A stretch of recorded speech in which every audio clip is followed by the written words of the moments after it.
I'd like to welcome you back to another edition of the Foul Playland. As always, I am Sir Foul Player of Brooklyn on my new channel, Behold.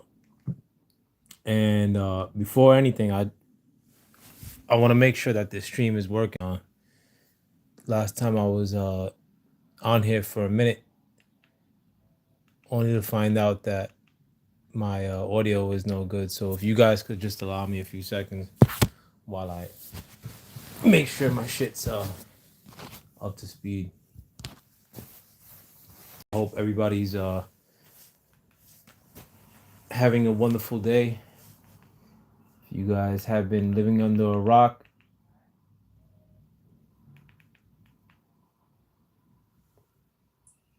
the New York Knickerbockers have won the NBA championship. And personally, I've been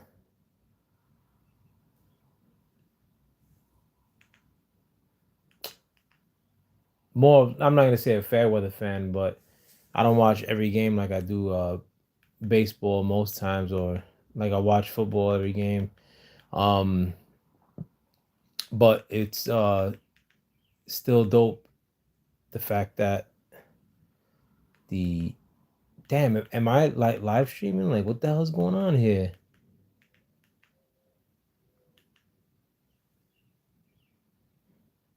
I gotta make sure my shit is working.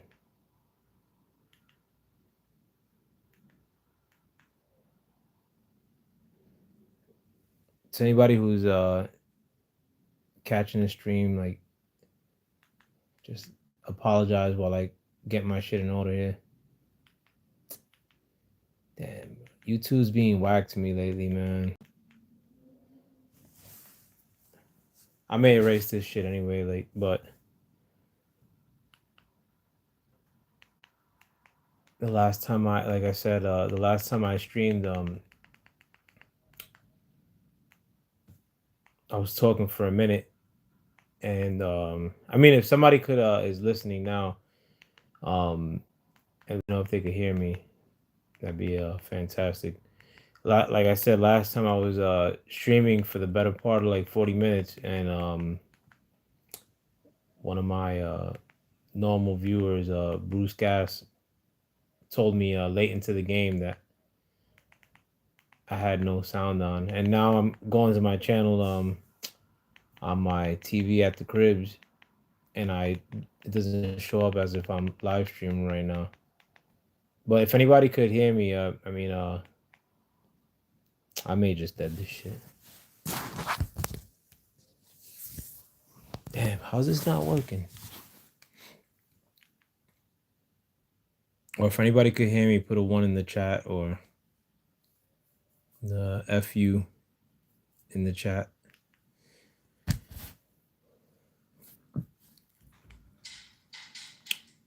I'm gonna try checking on YouTube again.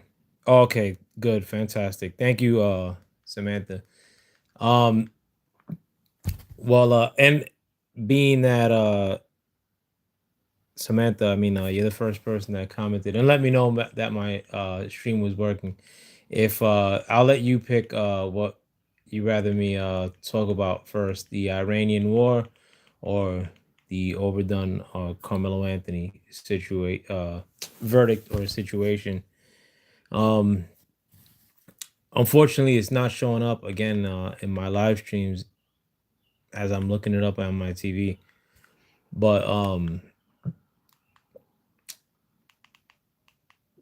to be yeah, well, actually that was the topic I wanted to discuss more. So thank you for choosing that topic. But again, I mean, personally, I mean, I don't vote, but I do defend the interest of the country in which I live in, which is the United States. And I do find myself rooting for a politician that will defend my interest in the United States. Um, I'll find myself not wanting or rooting against a politician who is, I feel, not doing the best for the United States. Having said all that, most of the times that I talk on YouTube, for the most part, if I go on to panels, I originally a boxing channel, and a lot of the boxing people that I talk to are so-called black or so-called Hispanics. I myself am Puerto Rican, also Hispanic, but there's never been a politician that I've really liked that the moves that they make, and it's I mean definitely not at the presidential level. However, up around 2019, I just did start noticing a lot of the things that Trump does um, that are very beneficial to the United States.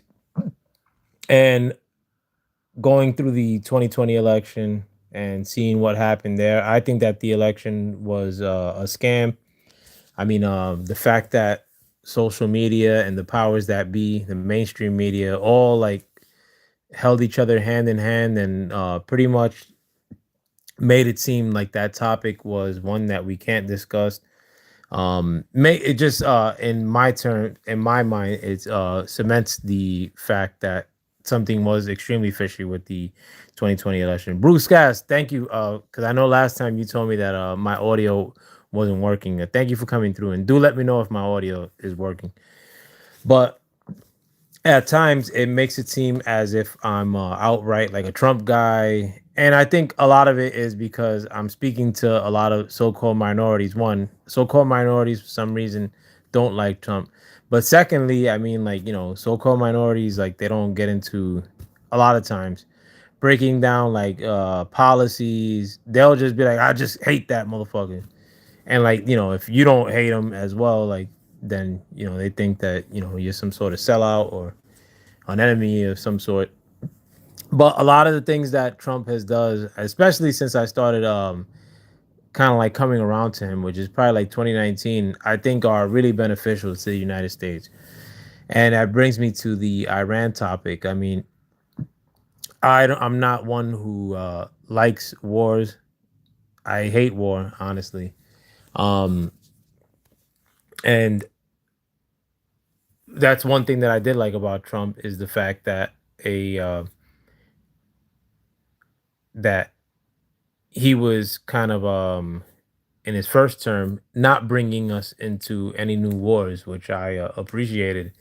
In this second term, I mean, Snow being shy about it, we've gone under two skirmishes, wars, confrontations, whatever you want to call it, with the nations of Venezuela and with the nation of now Iran. Um, Having said that, the Venezuela thing, that shit wasn't even a war. I mean, nobody from America died because of it. Um, it was pretty much wrapped up in a weekend. And not only that, um, whether you like Trump or hate Trump, logistically, or in a militaristic sense, you have to be impressed by the fact that not only did we go into Venezuela, but we extracted the leader of Venezuela, and he's now sitting in my neighborhood, Sunset Park, Brooklyn, in a jail. But with the Iran situation, it was a little bit more complex. Iran's military is one that has always been spoken about as being up to the task.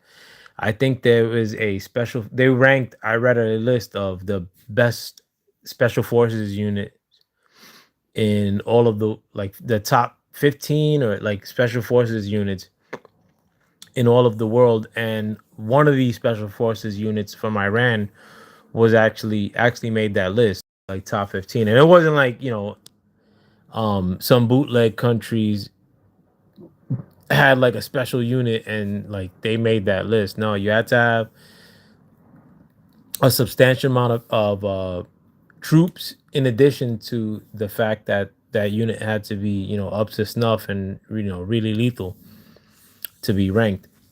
But Iran also has nuclear capability. They had ICBMs, intercontinental ballistic missiles.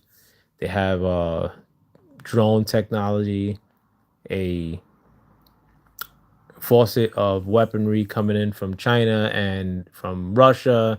And this was all things that we knew leading before any of this popped off.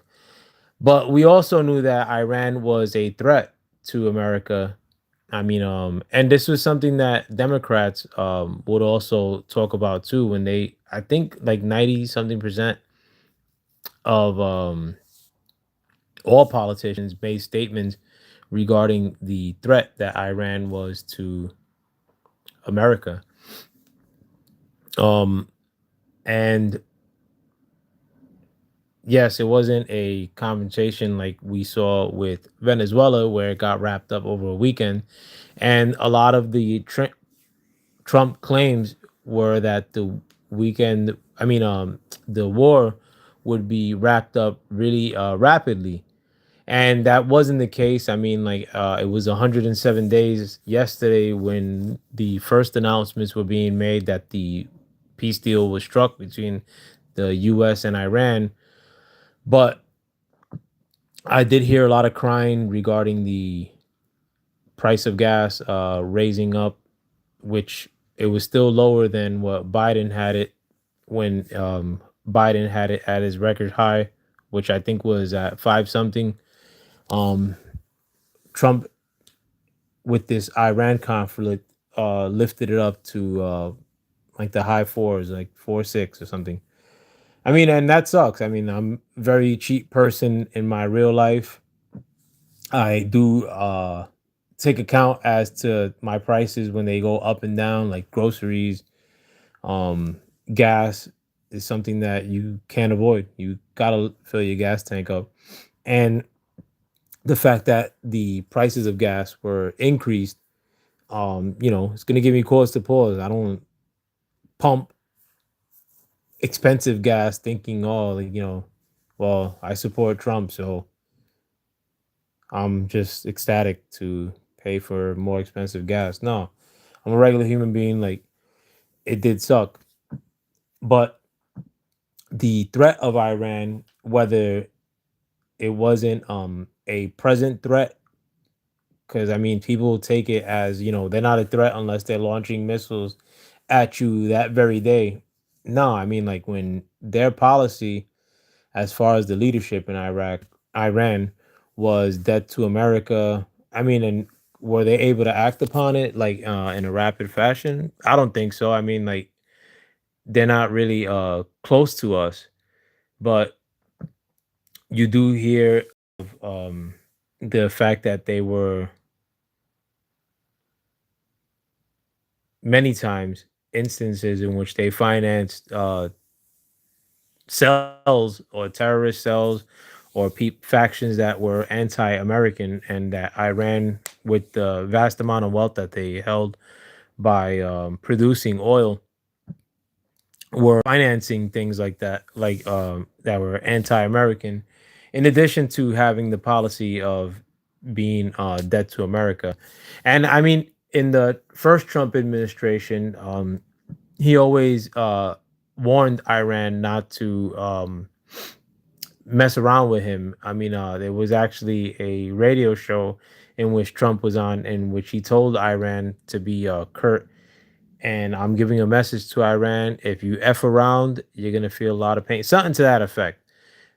So now Democrats and liberals, as a policy, Democrats and liberals, their political takes are basically, if Trump's for it, then I'm gonna be against it. Like, Trump's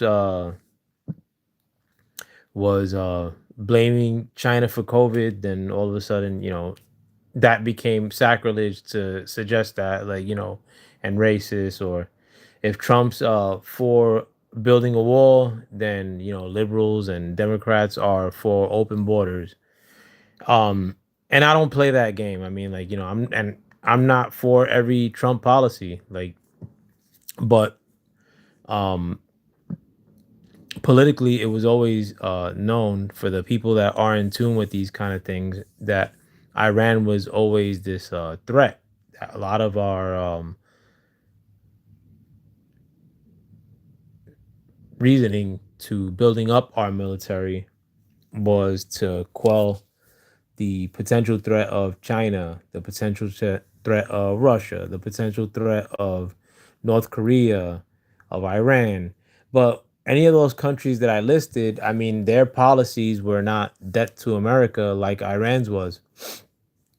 And once we did our operations in Iran, I mean, we first bombed their nuclear capability, I believe, in the month of January, which that was a success. I mean, some of the media portrayed it differently than a success, but do it that way you will. But then we then followed it up with this new operations that America undertook in Iran, and it pretty much stopped all their military capability. Like, they don't have an air force. I mean, if they do have an air force, I mean, you would see it. You don't. Um, they don't have a navy. Again, you don't really see, like, having a dinghy boat, like, setting up mines is not a navy. But um, what one thing they did have was the capability to launch drones and to set off mines. But a lot of times they were going after commercial ships, and a lot of people here in liberal circles or in the mainstream media were kind of like, in a sense, taking joy in the fact that Iran was doing these things. And ultimately, I mean, those aren't military actions. They're sort of things that a terrorist would do. Oh, finally, my stream shows up on my TV. Yeah, so my audio is working. And you know, in the midst of that war too, they launched a intercontinental ICBM, or intercontinental ballistic missile, in the direction of Europe.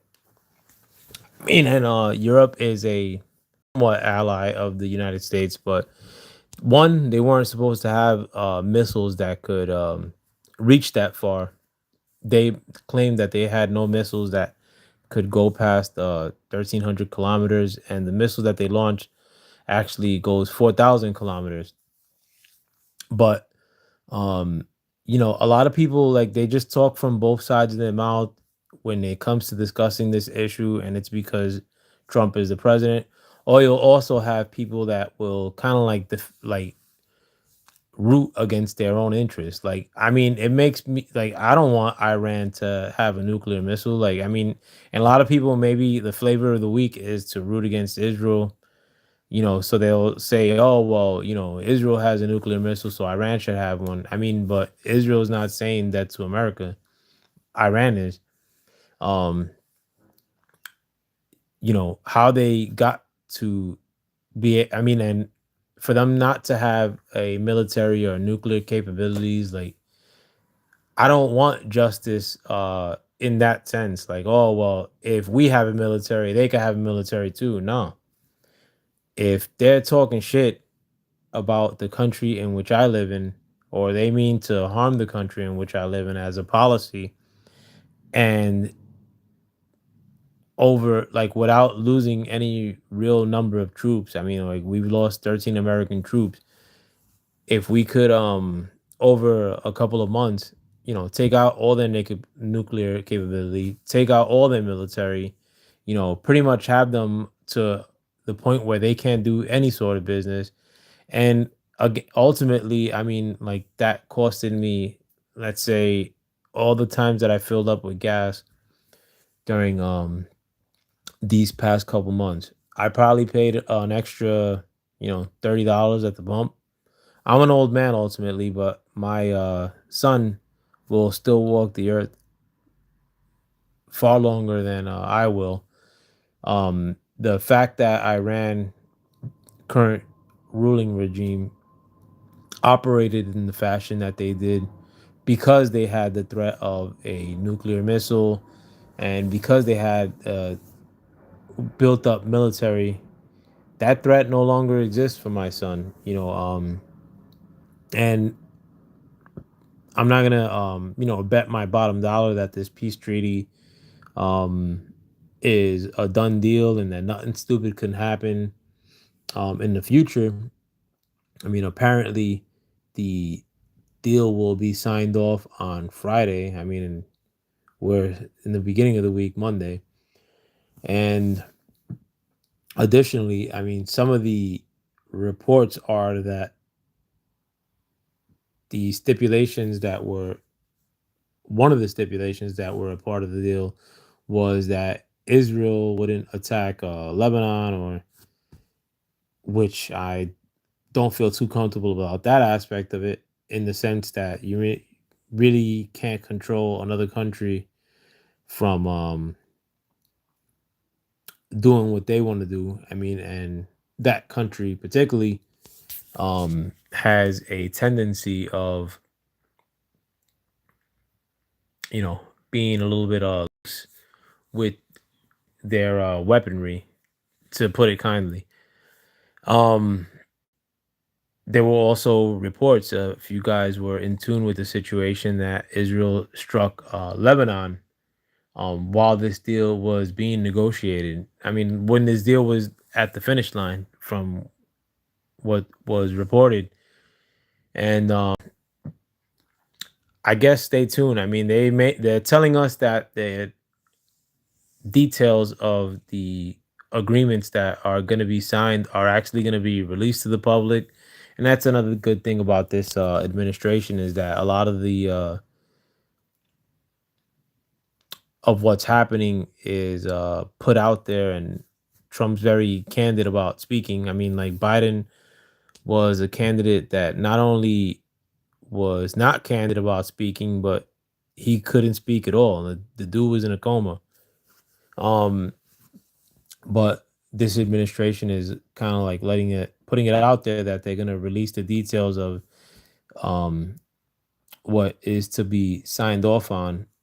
And I mean, it's happening at a good time. Like, I'm not like a flag waving, America, like, kind of dude, but what I'm seeing in the midst of like all the stupidity that I've lived through, especially since 2020, like, you have the UFC event last night, and it was just a bunch of feel good American kind of vibe, like, and I remember like that as a kid. I mean, like, maybe in the early 90s, of living through that, and it wasn't really my cup of tea then. Like, I mean, like, and I'm talking about like 1992, the Olympic Dream Team, like that era.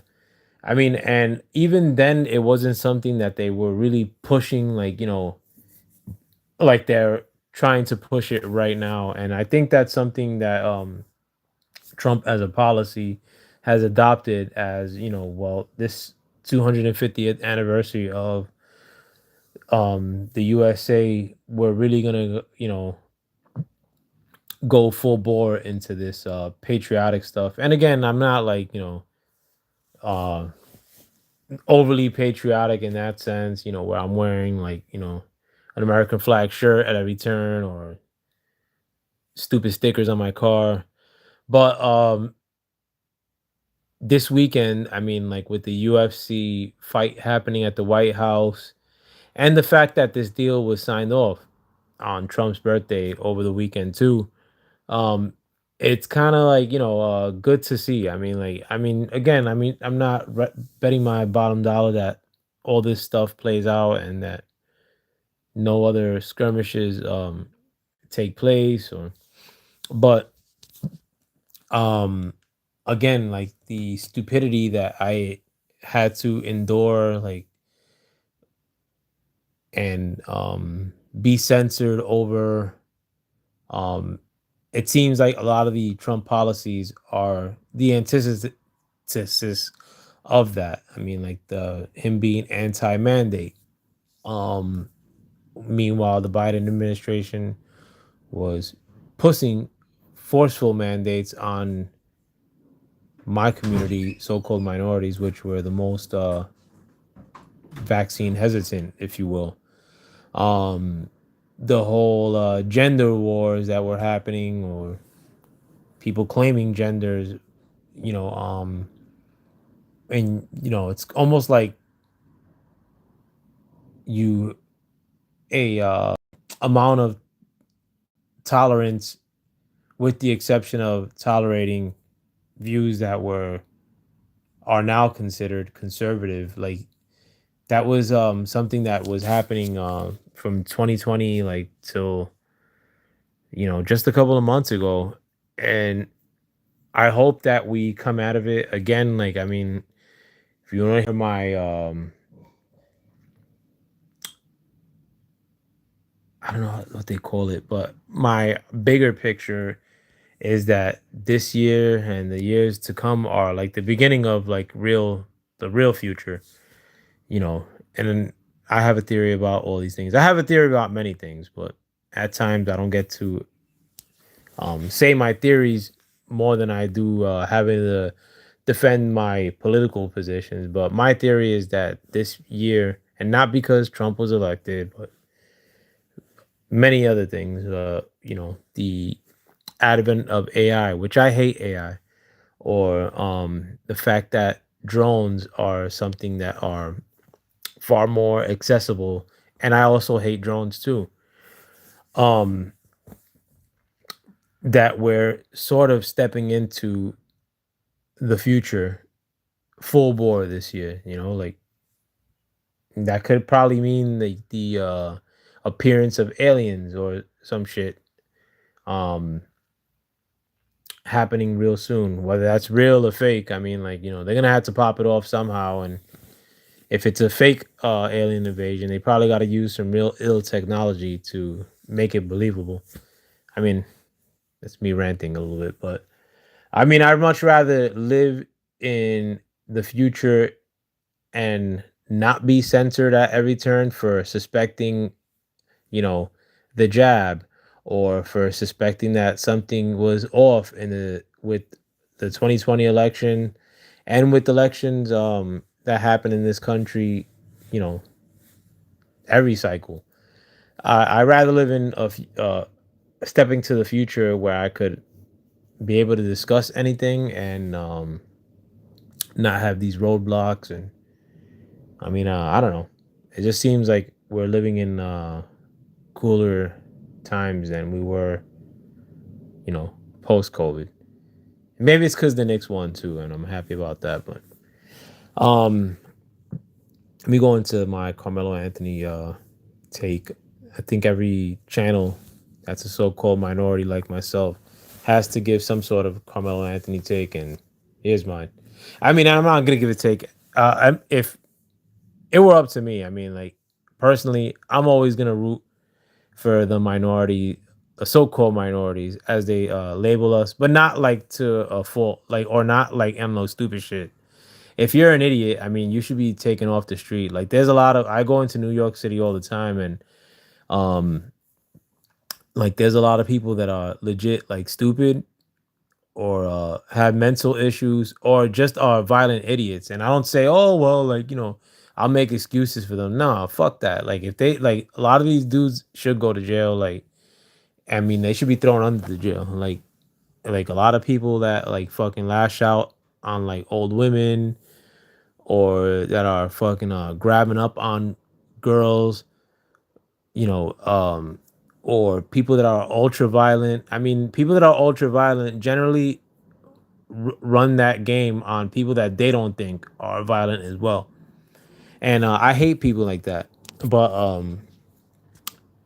I do understand that, at times, like, um certain systems are thrown at so-called minorities. I mean, and probably most of all, so-called black people. But um and this video is not to give much in the way of assessing the Carmelo Anthony case. I mean, really don't care much of it. I like the shit could be a psyop. But what I will say, I mean, and I put it in the title of this video, is the crashing out of the people that are defending Carmelo Anthony. And honestly, like, it's part of uh like a something that I'm kind of like a experiencing, like when I discuss anything political. Like, race will get thrown into it, like, fucking by, like, at times the dumbest people, like, like the and or the crashing out behind that, and or like not acting civilly, and then having like kind of like a built-in like defense mechanism of like well, I'm not gonna like there's times like where I see like people like well, like a lot of the people that defend Carmelo Anthony will say that well, like well, use race as to like why they don't think it's wrong, like um and I see that with other instances, like with um and again, like it's not, to me, I don't think it's a necessarily a bad thing to root for one's own race, especially if it's done in a productive setting. Like, but a lot of times, like where you're seeing like so-called minorities in a position where they're rooting for their own race, it's over some dumb shit. And this case is some dumb shit. Carmelo Anthony, like the kid that stabbed that dude, that was a stupid ass thing that he did. Like, not, and many instances of it, going to the rival team's tent, bringing a knife to a track meet, um, you know, um, according to the witnesses, like being told to leave and not leaving. Or, I mean, most importantly for me, I mean, I'm not a big guy and I've been into countless skirmishes in my whole life.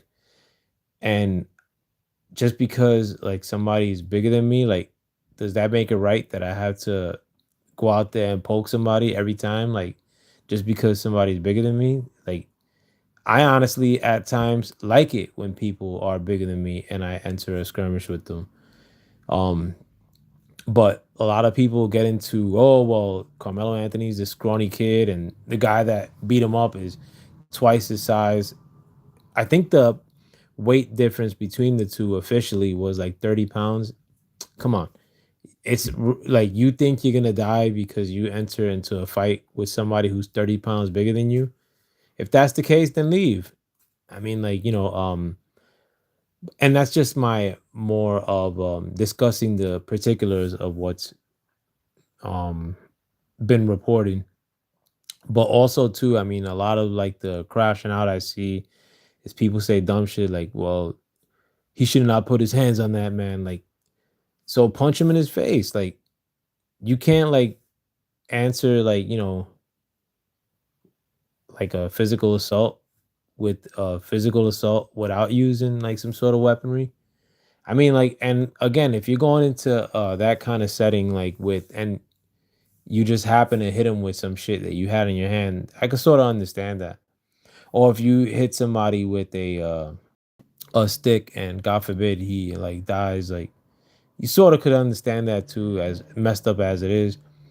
But I mean, like, when you're over here poking somebody and you're over here like kind of like in an instance in which, you're kind of like antagonizing what is technically a rival of yours from a rival school in this instance, you're kind of like asking for trouble. And the thing is too that let's not, I don't want to play stupid either. I mean, like, I'm from the hood.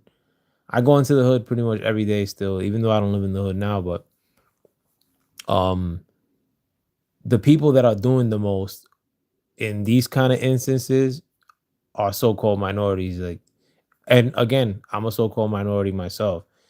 Like, the people that have a shitty attitude about these kind of things and like go into instances where they're looking for some shit to get into, like, or like trying to throw their weight around.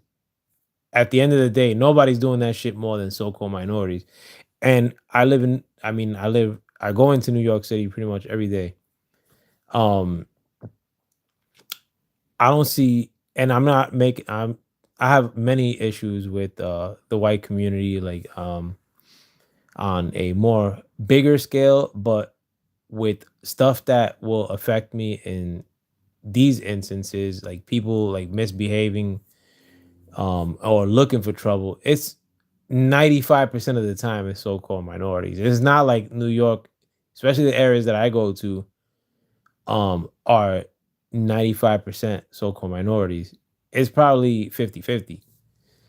Um, but to be 100% candid, I mean, like, a lot of times white people ain't spazzing like that, like going into some shit like I don't care who the fuck says some shit. Like, like like, where you're gonna get into some shit. And then on top of that too, I mean, many instances I see where somebody gets dealt with like that and they're fucking snitching or running to the cops, Mr. Tough Guy, like, let me see. This message is held for review. High school kids push each other all the time. His supporters are advocating for pushing matches that end in death. Why would YouTube block that comment? Another moderator just handled it. I don't have moderators. Well, anyways, no, I agree with that comment. You know, um, but again, I mean, I think honestly, most of the people that would that are saying all these outlandish takes and kind of trying to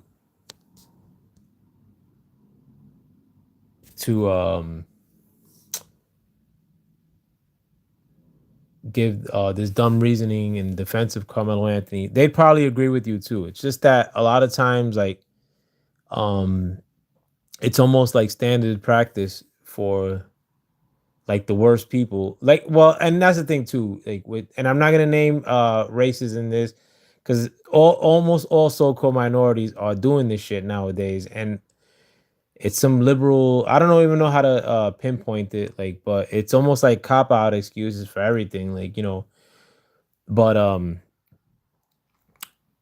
like the circumstances and how to speak about it switches up dramatically on a case by case basis. So I mean, like, if every time somebody's to you know get into a situation, you could just, oh well, I thought I was in fear of my life because he was a little bit bigger than me, so I stabbed him.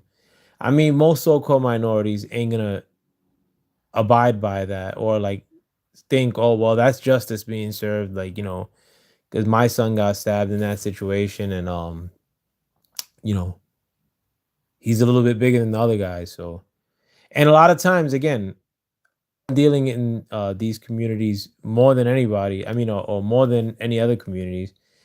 And I be seeing some big ass dudes like causing trouble in this capacity. And I think that if they were to get poked in the chest, like whenever they acted out and or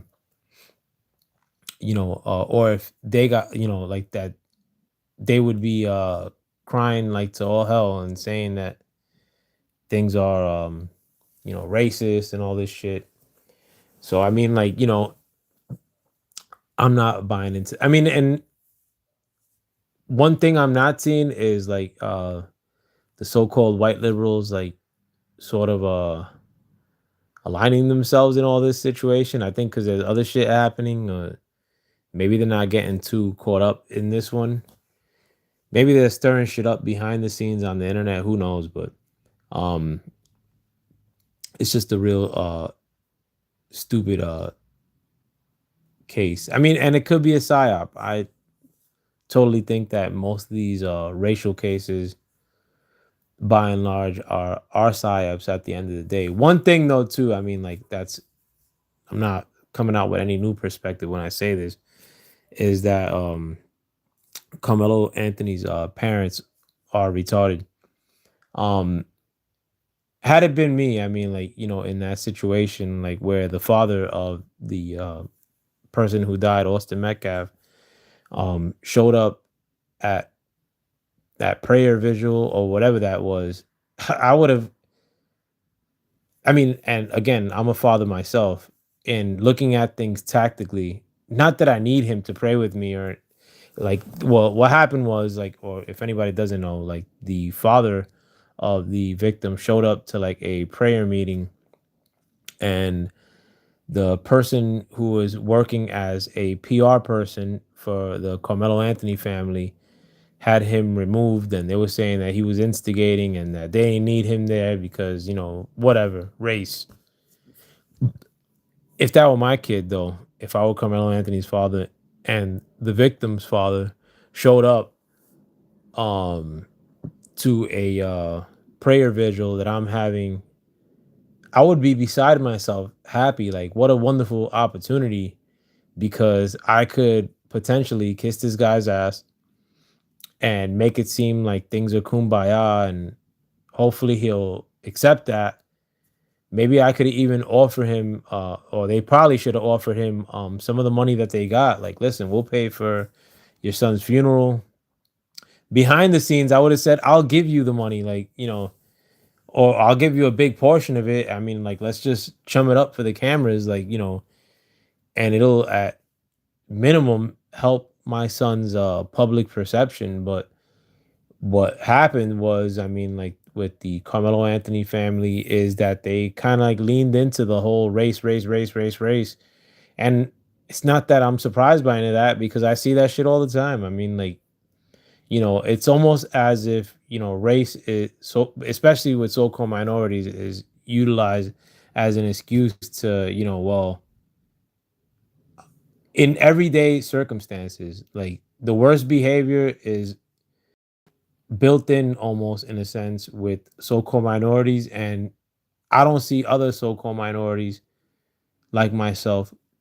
I mean, I'm not saying that that's my calling card and I'm going to be calling out bad behaviors from so-called minorities at every turn, but I never see many instances in which um other so-called minorities call out bad behavior, um whether within their own race or whatever have you. It's almost like, oh well, like I'm not going to say shit like about it because, uh white people are bad. Like, I mean, really? Like, most so-called minorities don't even deal with white people, like, half the time. And, like, most times, like, when they're doing any sort of bad behavior, it's against people that look just like them. So, I mean, like, I think that, in many ways, I mean, again, I mean, this case means zero to me. I honestly, in my heart of hearts, I mean, if there were, I wish there was some video that kind of like shows that Carmelo Anthony, didn't intend to kill this kid and that the kid tripped and fell on his knife and that he doesn't go to jail for that long. I mean, I think that would be great. But I know that's really not the case. And I know that he went into that tent to antagonize, and you go to antagonize with a weapon. I mean, and you pull out that weapon, chances are you're going to do something you regret.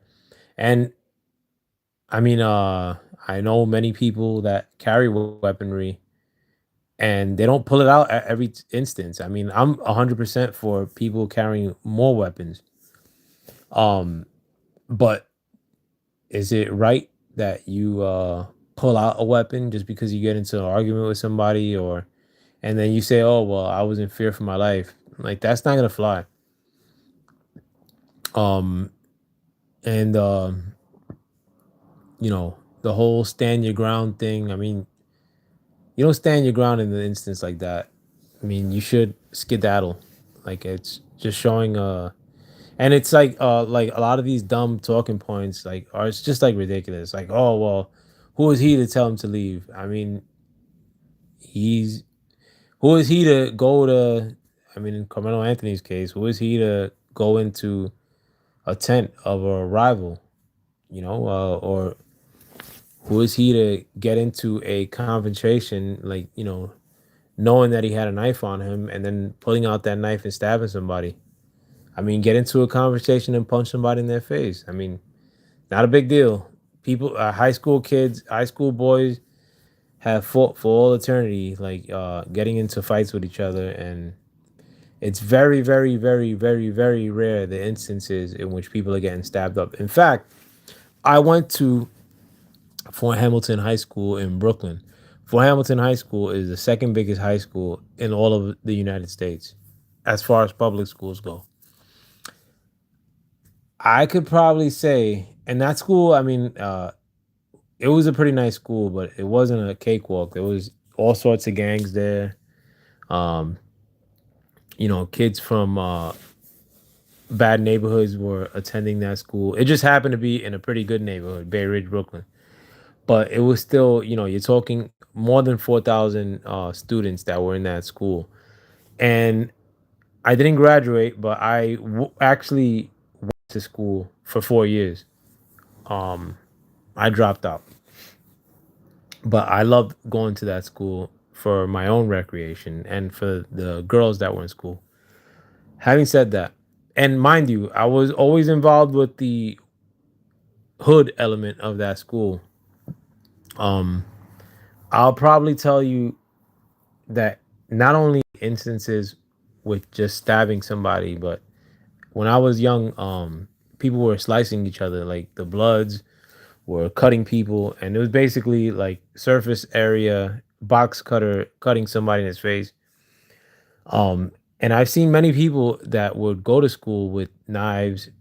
You know, you're talking to one as we speak, but you couldn't just stab people willy nilly in every confrontation you got into. I mean, 99% of the time that I got into skirmishes, I wasn't pulling a banger out just cause, like, like it's stupid. But I'll tell you, in my school, there were probably a handful of times in which people got into some sort of knife play where somebody actually ended up getting cut. Um, and I'm pretty sure that both of the schools in question, Carmelo Anthony School and Austin Metcalf School, neither one of them were as tough as Fort Hamilton High School in Brooklyn, the school I attended. But I will tell you candidly, I mean, unless I'm, and I would know, I mean, because I was always involved with the under element of while I was in high school. Thus, the reason that I didn't graduate. But there were probably maybe 5 instances in which people, like, cut each other. Um, so these kind of things don't always happen. Like, yes, often when you get into a altercation with somebody, chances are that that person is going to be bigger than you or smaller than you, but you don't think that you're in fear of your life like ending, like, just because you get into an altercation with somebody, especially more so when you get into an altercation because you're somewhere where you're not supposed to be, like the 10th of arrival, and they're telling you to leave and you're not leaving. I mean, that doesn't sound like, to me, from the many physical confrontations that I've been in or that I witnessed, somebody who's, in fear of his life. But the funniest thing in all this is the retarded ass takes that I see from so-called minorities more than anybody, kind of defending this whole shit. But I mean, again, I could totally anticipate a similar instance where the races are reversed in a couple of months, and the opposite takes are going to be wielded. But with that, I mean, I hope you guys have a wonderful rest of your evening. Actually, I may go live again later and do an open panel. I'll see. But I have other shit to attend to at this current juncture, and I hope you guys have a wonderful rest of your evening. If I can't come through with that, I'm out. Peace.